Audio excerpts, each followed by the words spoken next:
Donc merci beaucoup à vous tous qui vous donnez de votre temps pour discuter avec nous sur cette maladie, l'anémie infectieuse des équidés et l'importance du dépistage et des mesures de contrôle.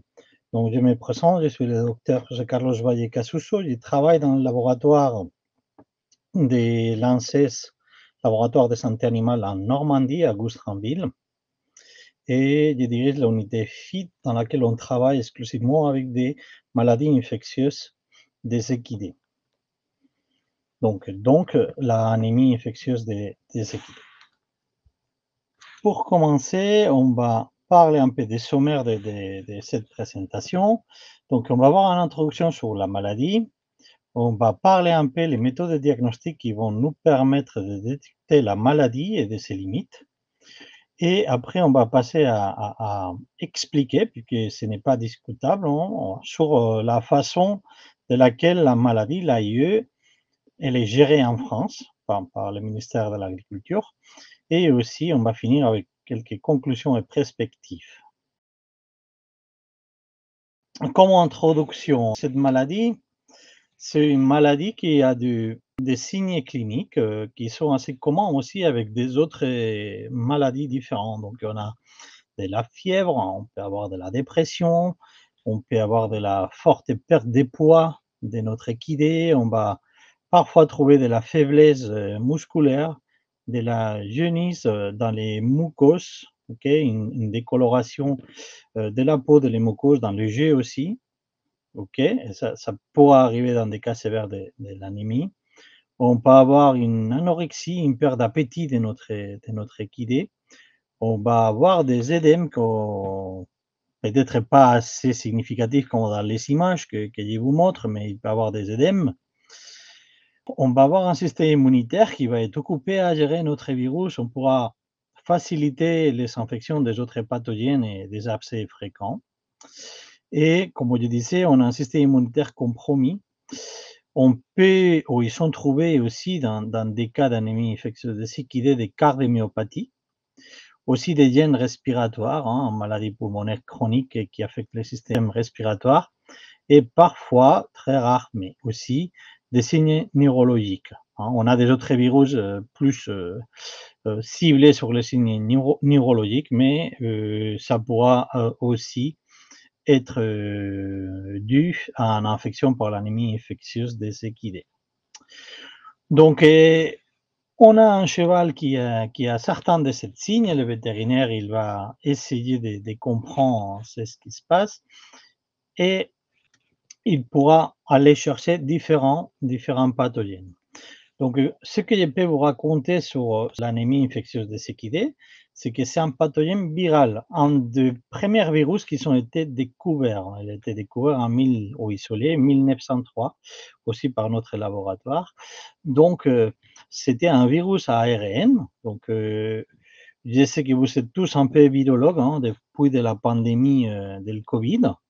Donc, c'est un virus, pas exactement pareil, mais il a le même matériel génétique, l'ARN. Il est de la famille Retroviridae et del gène lentivirus. Donc, il a l'ARN comme le Covid, mais il est plus proche d'un autre virus que probablement vous connaissez aussi par les médias et vous connaissez aussi qu'il est dans notre société, que c'est le VIH, les virus des sida. Donc, l'anémie infectieuse des équidés, c'est, on peut dire, les cousins du virus des sida. Ce virus, il est transmis par des autres voies, pas exactement pareil que le virus de sida, qui peut être les vecteurs. Donc, on va avoir des tans, des mouches piqueurs, qui vont aller faire son repas dans un cheval infecté et virémique, donc il a le virus dans son sang. Cet vecteur piqueur, il va prendre les sangs et il va l'amener. Après, il va continuer son repas sur un autre équidé et quand il va les piquer, il va les transmettre les virus. Ce qui est important de signaler, c'est que ce vecteur, il va avoir les virus à son intérieur, mais ce virus, il ne va pas se répliquer. Donc, quelques temps après le repas, ce virus, il n'infectera pas un autre équidé. Donc, si la mouche piqueur n'a pas piqué un cheval dans un temps raisonnable et après son premier repas, ça ne sera pas dangereux. On a aussi une deuxième voie, c'est plutôt lié à la contamination des matériels vétérinaires ou des matériels utilisés dans des écuries, dans lesquels, avec un séringe, si on l'utilise pour donner des médicaments ou injecter des différents médicaments à différents animaux, on fait des transferts de plasma ou de sang entre différents équidés, ça peut être en raison pour transmettre les virus. Si on vient dans les petits graphes qui on est là, tout là-haut, dans lesquels c'est écrit membrane fusion, c'est la fusion de la membrane, c'est le schéma clé de pourquoi cette maladie, il a le contrôle assez exhaustif qu'il a aujourd'hui. C'est un virus qui va arriver, il va infecter une cellule, ou plusieurs cellules, hein, on a la particule virale qui va infecter la cellule, il va transformer cet ARN, qui est un matériel génétique, en ADN, qui est le matériel génétique qu'on a tous et que c'est, on va dire, les instructions de notre vie. Et le virus, il va intégrer son ADN dans l'ADN du cheval. Il va l'intégrer pour toute la vie. Au moment que cet virus, cet ADN, il est intégré dans l'ADN du cheval, il restera là jusqu'au dernier jour du cheval. Et ça veut dire que les virus, à tout moment, avec des signaux qu'aujourd'hui on ne connaît pas, il va pouvoir se réactiver et produire des particules virales qui vont infecter des autres cellules ou qui vont être circulant dans le sang et qu'un vecteur, il va pouvoir venir, il va les récupérer, il va infecter des autres choses. Malheureusement, aujourd'hui, il n'existait pas de traitement préventif, il n'y a pas de vaccin, il n'y a pas de traitement curatif. Vous avez pu entendre qu'à une époque, il y avait un vaccin de l'anémie infectieuse équidée qui était fait en Chine, qui était utilisé en Chine, mais les dernières informations que j'ai eues, c'est que même en Chine, ce vaccin ne se produit plus. Il n'a jamais été testé en dehors de la Chine. Donc, on peut dire qu'il n'a pas eu de traitement préventif et on n'a pas non plus de médicaments qu'on peut avoir pour le VIH curatifs pour cette maladie. Donc, ça fait qu'aujourd'hui, il y a un protocole de contrôle des maladies infectieuses, de l'anémie infectieuse équidée, qui préconise l'euthanasie des chevaux infectés pour éviter la dispersion de la maladie. On est d'accord que c'est une mesure très stricte, mais ça s'est fait avec l'objectif de protéger la population équine dans sa globalité et éviter des autres pertes beaucoup plus lourdes. Comment ça se développe la maladie après la première infection, de qu'il arrive les temps où on a injecté un composant au cheval, avec un aiguille infecté, donc on va avoir une phase aiguë, une phase chronique et une phase asymptomatique. Donc, on peut regarder plutôt les graphes et je vais vous expliquer avec les différentes couleurs, que vous voyez. Donc, la ligne bleue, il va nous indiquer la virémie. Donc, c'est la quantité de virus qu'on peut avoir dans les sangs. Donc, au début, à jour 0, la virémie, les virus, ils commencent à se répliquer, il va s'intégrer, donc il va créer un réservoir, il va dans la cellule, et à partir de là, il va produire de nouvelles copies et de nouvelles particules pour infecter, on va dire, coloniser l'animal. Donc, ce virus, il a de plus en plus de quantité, donc il monte, et à un moment, vous voyez, il commence à descendre. Pourquoi il commence à descendre? C'est parce que le système immunitaire, il a détecté qu'il y a un virus, il commence à produire des anticorps qui vont se battre contre les virus, et ils vont permettre de descendre la charge virale, ou la quantité de virus qu'il y en a. Et comme ça, il va y avoir, on va dire, une guerre entre le système immunitaire et les virus qui va muter, qui va changer un peu ces protéines pour éviter que les anticorps qui a produit le système immunitaire les reconnaissent. Donc, il a cette petite guerre qui peut durer 12 mois, un peu plus, un peu moins, ça dépend de chaque animal, pour arriver en phase asymptomatique, dans lesquelles on ne va pas avoir normalement d'épisodes de fièvre, comme vous voyez les petites lignes, dédiées à cette augmentation de la virémie, dans cette guerre qui font le système immunitaire et l'animal. On va arriver en phase asymptomatique, dans laquelle on dira, OK, tout est réglé, on a un cheval qui a contrôlé la maladie, on ne le voit aucun signe, lui il va bien. Par contre, comme dans les autres maladies virales, à tout moment, les virus, ils peuvent provoquer une mutation et on peut repartir dans la guerre en disant j'augmente la virémie, donc je deviens dangereux pour les chevaux autour de moi, donc je peux les infecter. Et c'est un cycle qui se finit seulement quand ça finit la vie de l'animal. Mmh. Pour faire ça un peu avec des images, hem et bien comprendre, donc on a la première phase ici avec un cheval avec une particule virale, donc il a pu être transmis par les 2 moyens, les vecteurs o iatrogéniques. Donc un premier particule qui va se répliquer, donc dans la deuxième figure, vous voyez mon souris, là on a plein de virus dans le cheval. On a plein de virus dans le cheval, donc on est en danger.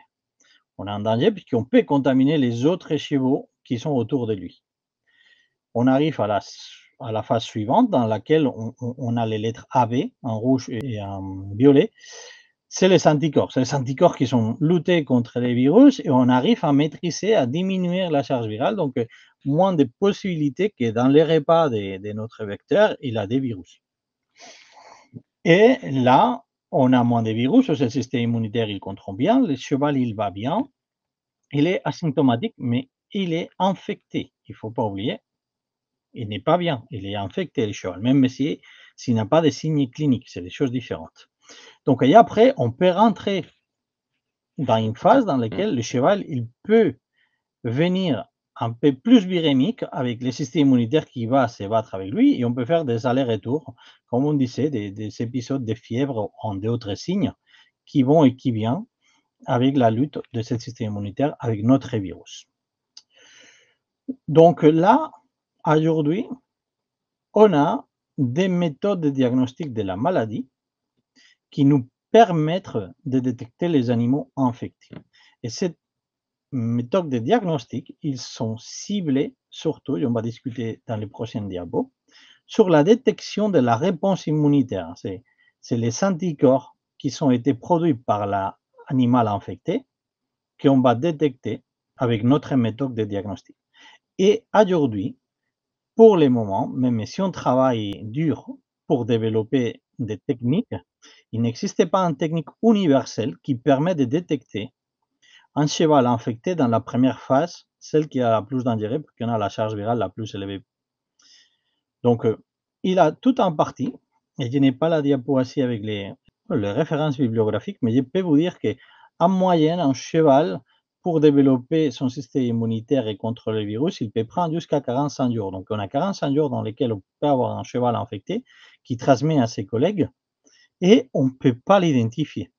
Et il a des cas extrêmes dans lesquels il a eu des chevaux qui ont été plus de 150 jours pour développer sa réponse immunitaire et ils ont pu infecter les chevaux à côté. Donc aujourd'hui, on a certains défis à relever pour combattre cette maladie, l'anémie infectieuse des équidés, qui sont les suivantes de notre point de vue. Donc la première, c'est essayer de maîtriser, si possible, la transmission vectorielle. Mais maîtriser un vecteur, c'est extrêmement compliqué. On pourra maîtriser en partie, mais pas complètement. C'est pas le sujet de notre laboratoire. Nous, on suit les évolutions des autres équipes qui travaillent en entomologie et sur des vecteurs, mais les connaissances qu'il y a aujourd'hui, c'est que maîtriser ce vecteur, c'est très, très difficile. Le deuxième défi, c'est les diagnostics tardifs, comme je viens de vous expliquer. On peut détecter que la réponse immunitaire, mais pas directement les pathogènes, on va dire les virus circulants. Donc, un des premiers défis pour identifier les chevaux infectés le plus rapidement possible et les isoler, c'est l'amélioration des diagnostics. Également, comme je vous ai introduit, il n'y a pas de traitement. J'écris la plupart des pays, puisqu'en Chine, on ne sait pas très bien s'ils l'ont, en tout cas, ils ne l'ont pas communiqué. Il avait cette vaccin, mais qui ont arrêté la production. Et il applique l'euthanasie si mes informations sont correctes aux chevaux infectés pour éviter la diffusion aujourd'hui. Mais ça sera intéressant de chercher de nouvelles thérapies à un futur, si nécessaire. Mais aujourd'hui, il n'y a rien d'autorisé, il n'y a rien de découvert pour le moment. Et le dernier défi, c'est ça. Dans un futur, ça sera idéal d'éviter les mesures non réversibles de lutte contre les maladies et en même temps, parce que si on élimine cette mesure non réversible contre ce type de maladie, l'objectif, c'est de de contrôler la diffusion de la maladie de la même façon qu'on est capable de faire aujourd'hui avec l'euthanasie. Donc, ça, c'est le dernier défi, mais pour réussir à contrôler la maladie de cette façon, il faut qu'un jour, on a un diagnostic beaucoup plus efficace et plus tôt, et aussi qu'on peut avoir des traitements qui peuvent nous aider à éviter cette charge virale ou cette nouvelle pic de fièvre dans lesquelles on pourra avoir des productions virales pour éviter les contaminations. Donc tout ça, c'est extrêmement lié, c'est les défis qu'on a aujourd'hui. Et comme il faut choisir, on ne peut pas parler de tous. On va parler du défi du diagnostic. Donc, le diagnostic aujourd'hui, comme je vous disais, on a l'Organisation mondiale de la santé animale, fondée comme OIE, qui nous préconise différentes méthodes de diagnostic. La PCR et l'isolement viral pour identifier l'agent, et les tests de Coggins, l'ELISA et l'immunoblot pour détecter la réponse immune. Donc, dans ce tableau qui est donné et qui est le même pour tous les pays du monde, on voit clairement que le diagnostic direct il n'est pas recommandé. Donc, la première partie des graphes que je vous montrais avant, et ce qui est recommandé pour identifier les cas positifs des chevaux infectés par l'anémie infectieuse équidée, c'est la détection de la réponse immune, donc les anticorps. Pour ce faire, dans les laboratoires de diagnostic, on va avoir différents tests que vous aurez connus si vous avez des chevaux et votre vétérinaire, parfois, il a dû faire appel à ça. C'est les tests d'immunodiffusion de Yellows, AGID, ou plus simple, les tests de Coggins, comme il est normalement appelé. On a ce test particulièrement, il a commencé dans les années 60. Il a la particularité que, comme technique de laboratoire, il est difficile à lire, mais avec des techniciens comme nous, on a au laboratoire, même si c'est difficile, on est très efficace et on est capable de détecter très bien les chevaux infectés et les différencier de celles qui ne sont pas infectés. Également, il existe des autres tests, comme c'est les tests ELISA, qui est, on va dire, plus simple, plus sensible, et que aussi on peut l'utiliser, mais c'est pas celui qui est autorisé en France pour déterminer le statut sanitaire d'un équidé sur l'anémie infectieuse des équidés. En France, c'est le test des Coggins qui fait foi. Pour l'Union européenne et pour l'exportation, on pourra faire avec des tests d'ELISA. Et comme en troisième confirmation, si nécessaire, mais vraiment c'est très rare, on pourra faire une gel dans laquelle on fait descendre toutes les protéines virales, comme on l'a dit, P90, 45, 26, P15, c'est des protéines des virus. Et ici, on peut les identifier très bien dans des échantillons de cheval infecté. Donc, ça, c'est les méthodes en direct pour diagnostiquer un cas positif. Donc, imaginons qu'on a un cas, que vous êtes propriétaire d'un cheval, que vous voulez les mettre en pension dans une structure, et le responsable de la structure, il vous dit, bon, j'ai eu des ennuis déjà avec la maladie, avec l'anémie infectieuse des équidés, il fait plusieurs années, j'ai dû euthanasier des animaux, ou j'ai eu des problèmes avec des chevaux que je voulais acheter. Donc aujourd'hui, pour bien protéger mon troupeau de mon structure, je demande toujours, avant de recevoir des chevaux dans mon structure, un test négatif de l'anémie infectieuse des équidés. Donc, imaginons que c'est le cas, ça peut arriver. Vous avez un test qui s'avère positif. Donc, qu'est-ce qui se passe? C'est quoi la réglementation en vigueur concernant l'anémie infectieuse des équidés en France? On sait que c'est une maladie de déclaration obligatoire pour l'Union européenne. C'est une maladie soumise à des contrôles aux échanges. Donc, il a besoin d'un certificat et c'est la classification des maladies D. C'est une maladie soumise à la surveillance. Donc, maladie avec classification E. Et c'est une maladie pour laquelle les États membres peuvent mettre en œuvre des mesures de gestion supplémentaires sur le territoire national à ceux qui étaient inclus dans la loi de santé animale de l'Union européenne. Donc en France, c'est l'euthanasie de tous les animaux détectés séropositifs à l'AIE. C'est en France et dans les autres pays de l'Union européenne. La majorité des pays, ils appliquent l'euthanasie des animaux infectés. Également, je lis ici certains règlements et des arrêts ministériels en relation avec l'anémie infectieuse des équidés et les mesures de police sanitaire relatives à la maladie. Donc, nous, on sait que tout animal positif en France, il doit être euthanasié. Donc, parfois, on entend que c'est une maladie qu'on ne cherche pas beaucoup, qu'on n'a pas de surveillance en France sur cette maladie et qu'on ne fait pas attention à cette maladie. Et c'est pas vrai, puisque on essaie d'expliquer qu'il faut dépister la maladie. C'est vrai, c'est pas obligatoire, mais c'est intéressant de le faire. Il y a certains cas dans lesquels on a un plan de surveillance en France, hein, comment s'appelle la surveillance événementielle et la surveillance programmée. Dans la surveillance événementielle réglementée, on peut demander des tests avant l'événement, ok? Donc, et là, on peut détecter des suspicions et des cas. On peut faire aussi la surveillance volontaire, hein. Donc, il peut y avoir des cas cliniques et les vétérinaires, ils vont alerter, ils vont déclarer aussi ce cas au RESP. Et il peut y avoir aussi, dans les cas qu'on a des chevaux qui sont morts et qu'on veut savoir de quoi ils sont morts. Et dans cette situation, on peut voir que c'était un animal qui était positif à la maladie. Également, je pense que la majorité des dépistages, ils se font surtout sur la surveillance programmée. C'est la surveillance des reproducteurs, donc ça se fait de façon assez régulière, et surtout la surveillance avant l'export et l'import des animaux. Également, c'est fortement recommandé de faire une surveillance avant la vente et l'achat, hein, d'un animal. C'est important de connaître le statut de l'animal pour éviter après des problèmes et des tristesses. Donc, ça, c'est les cadres et il a une surveillance et c'est grâce à cette surveillance que nous, on peut détecter peu de cas. On a la chance d'avoir très peu de cas en France, mais parfois, on les retrouve.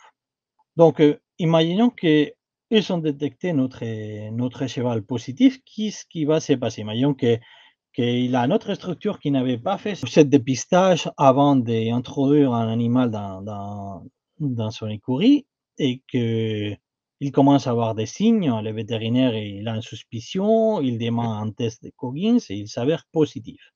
Donc maintenant, on a un cheval avec autres 40 chevaux dans la même structure. Et comment ça va se passer après la déclaration? Donc, on a un test AGID positif, un test de Coggins positif de première intention dans notre réseau de laboratoires agréés qui va renvoyer l'échantillon pour confirmation au laboratoire national de référence, donc à notre laboratoire, et que nous, on va réaliser les mêmes tests, l'AGID, et on va confirmer que ce cheval est positif. Donc, nous, on va envoyer les résultats de cette confirmation à les autorités compétentes, la DGL, la DDPP de la région, et après à la DGL. Donc, c'est les autorités qui vont déclarer l'animal positif. Ça va déclencher tout un protocole de mise en surveillance de la structure où il se trouve les cas index. Ça va faire qu'il va y avoir un blocage de tout mouvement d'équidé, donc ni lui ni les autres garants ils vont pas pouvoir bouger, jusqu'il a un suivi sérologique de tous les équidés entre les jours 0, l'identification, et les jours 90. Ce que je vous disais, comme on ne détecte pas, on n'a pas de technique pour détecter qui est infecté et qui n'est pas infecté, on doit attendre et être sûr que le système immunitaire il a bien développé ses anticorps.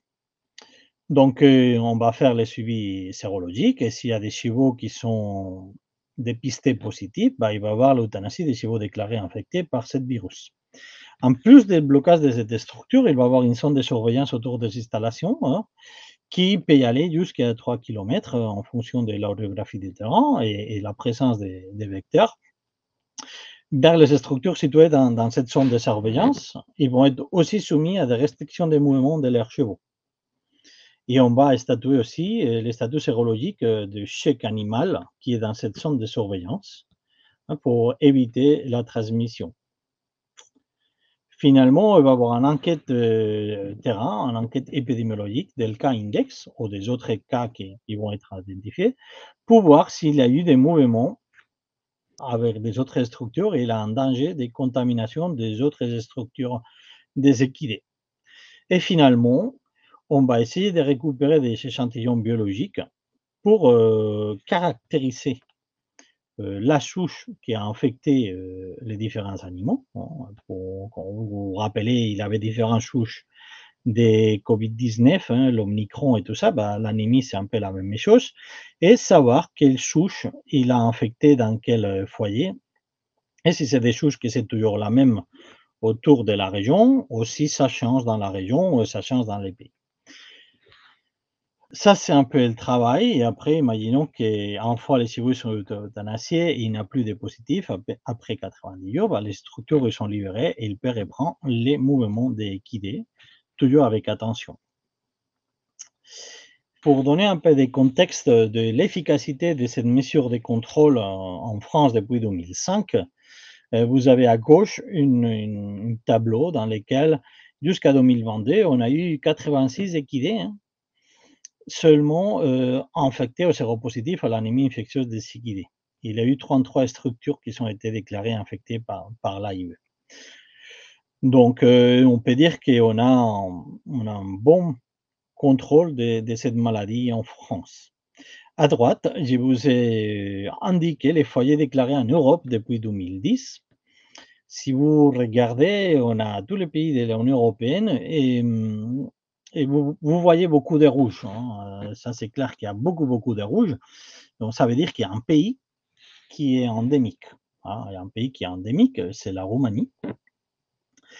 Et vous voyez, en 2010, on avait 1700 cas à peu près, hein, 700 foyers déclarés, et en l'Union européenne, la majorité, c'était en Roumanie.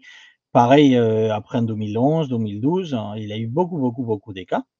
Mais vous verrez comment en 2010 et 2011, qu'il y a eu presque 3000 foyers de déclarés, aujourd'hui, les dernières données qu'on a en 2021, on n'a que 83.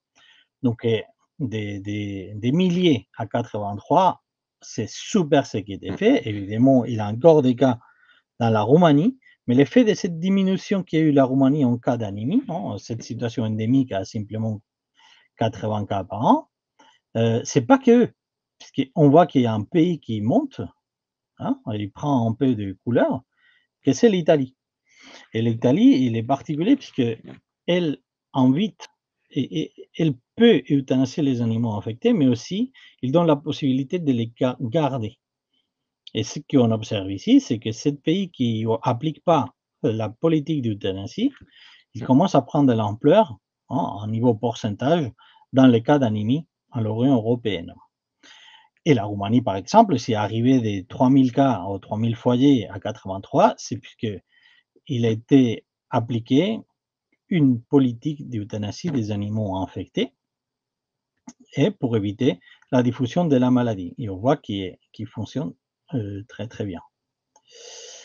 Donc, les recommandations sur le dépistage, c'est que la loi impose de tester les chevaux lorsqu'ils sont importés ou exportés vers l'Union européenne, mais étant donné qu'il peut y avoir des chevaux infectés avec les virus de l'AIE qui ne sont jamais voyagés en dehors de l'Union européenne, il est donc important de rappeler qu'il est très important de faire tester nos chevaux à l'occasion de toute transaction, hein. L'AIE, il ne faut pas oublier, c'est un bis rédhibitoire des contrats. Je pense qu'il y a jusqu'à mois pour revenir en arrière. Et ça nous permet d'identifier, hein, les animaux infectés et limiter les risques de transmission à ceux qui vivent avec eux et au-dessus, qui sont à proximité. On peut arriver à les conclusions. Ce qu'il faut retenir, c'est que les virus de l'anémie infectieuse qui circulent dans notre population de chevaux et dans les pays voisins. Ça, il faut le dire. Aucun outil thérapeutique pour prévenir ou contrôler la propagation de ces pathogènes existe. Aujourd'hui, on n'a pas de vaccin, on n'a pas de traitement. Les données qu'on a aujourd'hui nous présentent et nous montrent que la politique sanitaire appliquée en France depuis 20 ans a permis, face à ce manque d'outils thérapeutiques, de maintenir un faible taux d'animaux infectés, ceci qui facilite les chasses internationales d'animaux et aide au développement de la filière équine en France. Et c'est ces mesures de gestion strictes qui se font de caractère persistant à vie de la maladie chez l'hôte infecté. Ils se sont également avérés très efficaces dans des autres pays européens, comme par exemple, on disait, la Roumanie. Donc ici, si vous voulez savoir plus, sur la maladie, vous avez Wikipédia, qui est un bel article écrit par Christelle Pitel et Marie Delarue. Et après, on a du contact de notre laboratoire, laboratoire de l'ANSES et ses activités, sur les maladies, équines, maladies infectieuses des équidés. Et là-bas, vous pouvez trouver notre contact. Donc, j'aimerais remercier à Marie Gancolo-Chabot, notre contact filière équine à la DIAL, et mes collègues Delphine Frouillet et Aurélie Merlan qui sont travaillés dans la gestion des foyers d'anémie infectieuse des équidés, à l'équipe de virologie de l'unité FID qui font les dépistages des échantillons, à RESP pour l'invitation, et les réseaux de laboratoires grecs, et ceux qui vont dépister la majorité des échantillons, et vétérinaires et éleveurs pour les contacts qui maintient avec nous et nous donner la température sur le terrain des différentes maladies. Merci beaucoup.